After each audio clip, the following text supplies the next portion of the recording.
Mummy ఏం చేస్తున్నావు? నేనా ఇది కట్ చేస్తున్నారా జ్యూస్ కి. ఆహా, దీనివల్ల మనకు అసలు ఏం ఉపయోజనం? దీనివల్ల అంటే సొరకాయ మ్మ్. మీరు కర్రీ చేస్తే తింటారు కదా, అందుకే జ్యూస్ చేద్దామని. ఓకే. సొరకాయ, క్యారెట్ ఏమన్నా, క్యారెట్ కరివేపాకే. ఇది కళ్ళకు మంచిది అనమాట. మీరు ఫోన్లు చూస్తున్నారు, ఎక్కువ టీవీ చూస్తున్నారు, సెలవులు ఇస్తున్నారు కదా ఎక్కువ. నేనైతే ఉసిరికాయ కూడా వేస్తుంది ఇంట్లో.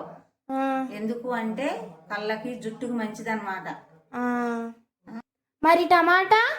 టమాటా ఏంటంటే టమాటా కూడా మంచిదే. ఎందుకంటే టమాటాలో నీరు ఉంటది కదా, ఫేస్కి మంచిది అనమాట. ఫేస్ ఎప్పుడు అందంగా కనిపించింది అనమాట. ఓ, గ్లోయిగా ఉంటదా? ఉంటది బాగా. బీట్రూట్ దేనికంటే మనకి రక్తం పడటానికి. ఇవన్నీ మీరు కర్రీ చేస్తే తినరు కదా రేషు, అందుకే అందరికి తల గ్లాస్ పట్టి ఇద్దామని జ్యూస్ చేద్దామని జ్యూస్ పడుతున్నాం. మరి కొత్తిమీర పుదీనా ఎందుకు మమ్మీ వీటిల్లో? కొత్తిమీర పుదీనా ఎందుకంటే మన రక్తం కానీ శుభ్రం చేసిద్దంట. అయిపోయిందా?